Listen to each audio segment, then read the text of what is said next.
Okay, so Halloween Kills. This one had to be done. I mean, 2018 saw the return of Michael Myers, and it really did the job. It was the sort of tense build-up to the return of a man to his hometown and subsequent sort of reuniting of him and the woman who escaped him all those years ago, i.e.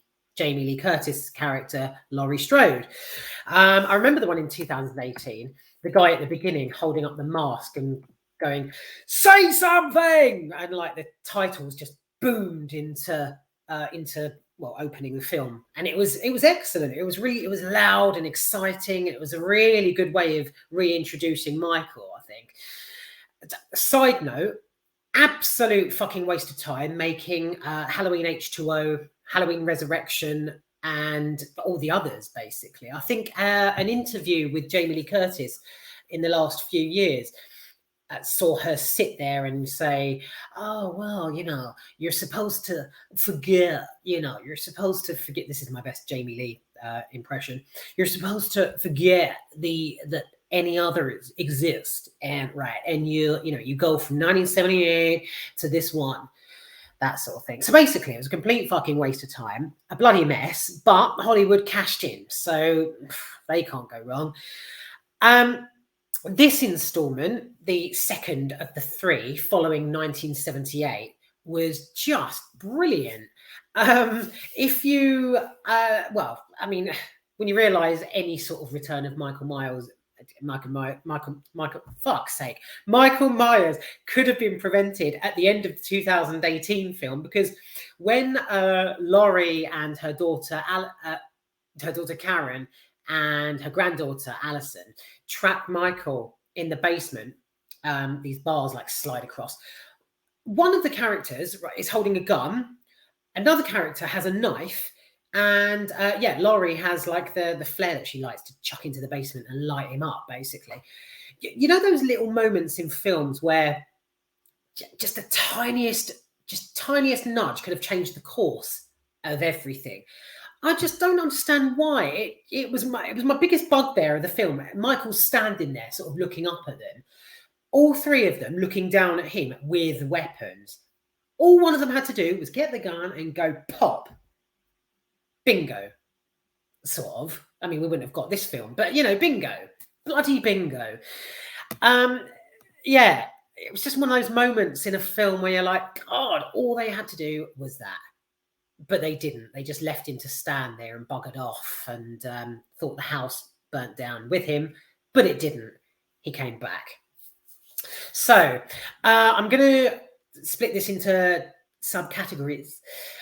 The first one being returns and time slip. Now, the film's opening, the Halloween Kills, the opening could not have been better. It was spectacular. It starts basically at the end of the 2018 version, and then it jumps back to 1978 and then forward again in time to present day. It's excellent. It's a decent recap of events played out to a pumping music score as well. Any Halloween fan will be hooked from this opening. I swear to God. So there's a cop who's laying on the floor, and a young chap comes running over to him to ask if he's okay. I mean, obviously he's not. He's been fucking knifed. He's laying on the floor and he's going, "Michael needs to die." So that's end of 2018. And then suddenly, bang, you're thrown back to the 1978 version. So it's right at the very end where Laurie is saved by the police and Michael's disappeared. So moments after the 1978 finale is where you are, basically. And it's it really stands out for me. It's really really memorable, basically. Which is ironic, as I forgot what I was going to say. There's a cop. So the opening is this cop. He's running down the street in the aftermath, and his feet are pumping to the sound of, hang on, there you go, I've got a glass, wait a minute. So the music's kind of like, dun dun dun dun dun dun dun dun dun dun, that kind of thing, All right, so that came in handy. That's the first fucking time it has. Yeah, the music's pumping, and so on the screen you've got a copper pegging it down the street and into a house where another showdown happens. So yeah, it all involves this the cop who, springing forward, is dying on the pavement in 2018. It's a young version of him and his colleague. I'll try not to ruin it, but it was just excellent. It was just gripping. The music score and just excellent. Okay, I'm going to try and hurry up now because oh my God, I can't do this. The camera at the end of that scene, also the camera sort of pans out and above on top of all these policemen. I keep saying cops. That's American, isn't it? Coppers, policemen. So the camera pans out above them, and yeah, it was all these policemen got their guns pointing at Michael, who's just stood there, sort of, the head tilt. It's just excellent, So the opening was splendid. And like horror time travel, it kind of knitted together the complete timeline of Halloween and its lead characters in just like sort of 5 to 10 minutes. It sets up the rest of the movie at the same time. But it also sort of time travel unravel. I sort of started wondering where, I wondered at the beginning where Laurie was, what her position is, where she is right now following her experience at the end of 1978. Is she just around the corner in an ambulance? All that kind of thing. Like I say, you have to, and I told the two women, I saw Halloween Kills twice. The second time I saw it, I sat down next to these two ladies who were watching at the same time. Hello, Penny and Natalie, if you're watching. We became friends afterwards. So yeah, sat down next to these ladies, and I specifically remember telling both of them to pay attention in the beginning of the movie, because the way, 2018, 78, the action's kicking off, back to 18, back to present day. It's kind of like back and forward. So I'll tell you guys, just, pay attention, basically. Right. So, beginning, fucking amazing. Moving on, soundtrack is beyond brilliant. The music score and the sound effects are the same as what they used in 1978, except better. Probably the fact that we've got better technology to produce the sound scores, but the producers have cranked it right up. It's just amplified to perfection, mainly during the opening scene. So you've got it pans in. They've always, Halloween films, they keep the same intro with the pumpkins sort of spread out, and so as the camera zooms in, the choir. Do you call them a choir? Are they a choir? The people who are harmonizing the soundtrack, excellent. It's really creepy at the same time, so that's good. On a downer to that, I would have preferred the piano, the classic, I'm not going to use the glass again, the classic Halloween music. If you've seen the original, I would prefer that, not a sort of revamped version. But who am I to say? What do I know? Yeah, nothing beats that theme. And also, just quickly, what's lacking in this film is the whole, I don't think they do it. In the original film, how's it go? Michael just pops up and it sort of goes like this sound. Like a that sounds like someone farting mixed with a sort of deflating balloon. The Michael's sound effect, basically. I can't do it. It's just yeah, that if it is used, I can't remember if it is. If it is, it's not used as much. So that was kind of disappointing. Anyway, right, let me just move on quickly. That was embarrassing. So next category, kills. So the actual kills in the film, for those of you who love a bit of bloody good fun, it's absolutely non-stop, with more flesh being scattered around the place than out the back of my local butcher's. So you've got some decent like sort of juicy kills. Some are just fucking stupid. There's an excellent one where Michael is approaching a car that's got a number of the characters in it. And one of them is the nurse you will recognise from the very first one. So the car's got the characters in it, and it's one of them is dressed as a nurse. So she comes along. She's I don't know, events basically spiral and lead up to her walking along. She's marching towards Michael with a gun. She comes up to the door, and Michael, I think, is in the car, and he boots the car door so hard that it smacks her, and the gun just goes off in her face. It is absolutely nuts, and the audience loved it. I remember when I think the second time I saw this, the audience were just they were ecstatic, basically. So you've got some of that. I think it's Nancy Stevens who plays the nurse. It's great to see her return. It really is. Because as well as her, you get the return of crucial, I suppose, other characters. I've waffled way too much. I need to round this up. Okay, so the kills are brilliant. They're non-stop.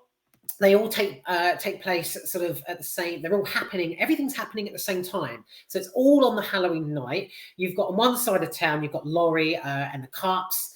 There's that word again. You've got them running around trying to sort the situation out. Laurie then ends up in hospital. One of the old characters then comes back. On the other side of town, you've got other stuff going on. It's fucking carnage, basically, but it's brilliant, and any fan of the franchise will love it, I'm certain. All adds to the sort of atmosphere that's of the night that's going on.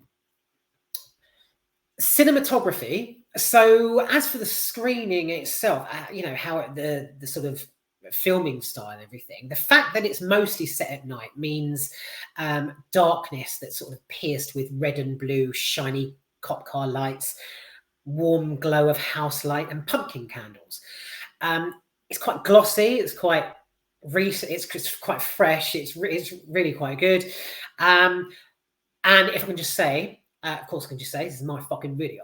How they've screened the 1970s. So when they go back in time at the beginning, it's fantastic. The screen is modern and glossy, but old-fashioned at the same time. So you've got authentic cop costumes, torches bigger than their actual fucking guns, as they were in those days. It really sets the sort of atmosphere for the old. It sort of engulfs you in the old story. So it takes you on that journey before it brings you kicking back to recent times. Action or tension. So, I mean, the action in this film is to be applauded, basically. Halloween Kills is full throttle. There isn't one scene that didn't have me gripped throughout. It cleverly blends horror and monstrosity with humour in certain places, I suppose. Not in a kind of Rocky horror kind of way, but it's just really good. The whole how they throw in a few gags and jokes here and there. One character, going back to the car scene that I mentioned, another character points a gun at Michael, and she drops this sort of really empowering, vengeful line like, "This is for my mom," or something. Shoots the gun. She pulls the trigger, and the gun's out of bullets. Michael comes straight at her. It's just fucking nuts. Excellent. It's got humour in places where needed, it's full on. 40 minutes, Jesus. Okay, but then comes Lindsay. So my thing about a film, I absolutely love it when they bring something back like. Like an established character from any other sort of original movie that comes back for like the finale kind of thing. I don't know, I suppose the people in Jurassic Park, I think one of the original characters comes back in one of the new ones. So Lindsay, played by Kyle Richards, she, if you're vaguely familiar with Halloween, the little girl with plaits, basically, from the 1978 version. She comes back, and there's this whole thing of her sort of, she tells these kids to do a runner because she spots Michael in a park. She sort of feels a sack. And when she goes up to him and gives him a fucking great walloping, he just grabs her, smashes her against the car, and she's like grabbing at his mask. It's like a showdown like no other. And it just makes it that little bit more delicious, the fact that she was one of the one of the landmark characters from 1978. Honestly, it's to be applauded. I loved it. And the fact it's just that whole, like, you know, her looking at him and being like, oh my God. Yeah, it's great. Judy Greer as Judy Greer as Jamie Lee Curtis' character's granddaughter is excellent. She has a brilliant scene towards the end where Michael, she's up against Michael, and she manages to get his mask off. We never see his face. Oh, we get little tasters of it. She gets his mask off, and she stood in the street going, "You want to fucking kill someone? Kill me!" Like that kind of thing. And yeah, she sets a trap for something that I really wasn't expecting. So when she leads him off into a street, into a neighboring street, Michael is then suddenly surrounded like fuck by a load of sort of angry people. And oh my God, it's excellent. Each and every one of them just treat him like a punching bag. It's absolutely, it's just brilliant.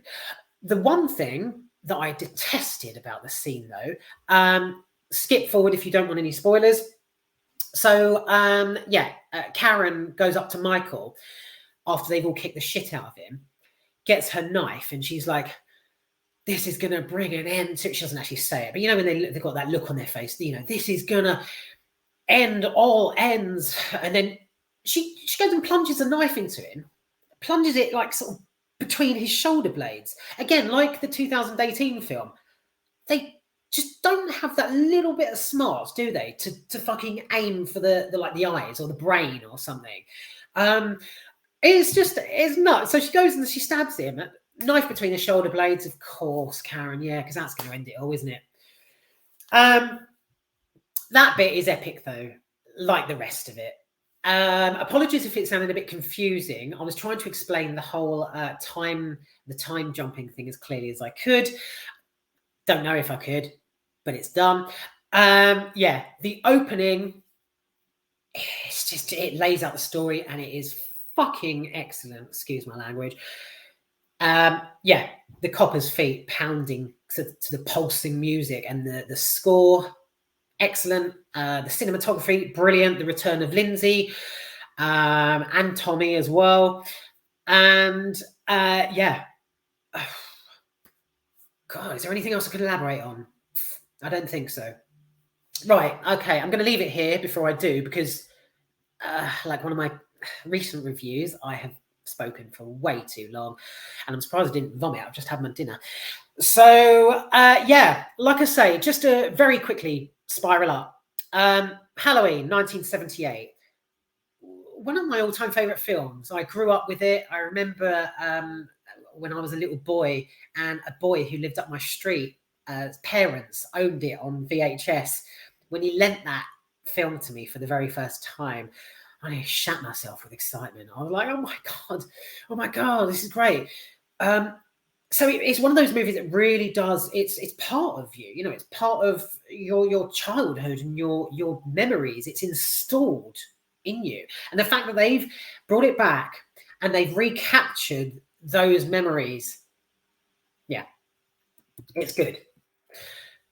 Coupled with the fact that the kills are juicy and the sound score's brilliant, and the returns, the dialogue, Jamie Lee Curtis's full-on sort of badass character. Side note, it's impossible to say badass without, in a British accent, it just sounds like a right fucking... So yeah, Jamie Lee Curtis, badass characters, and what she does, I swear, yeah, I can't say badass. Jamie Lee Curtis' character is a badass. No, it doesn't work. Yeah, definitely give this a go. Halloween Kills, without a doubt. You will love it if you're a fan of the originals or original.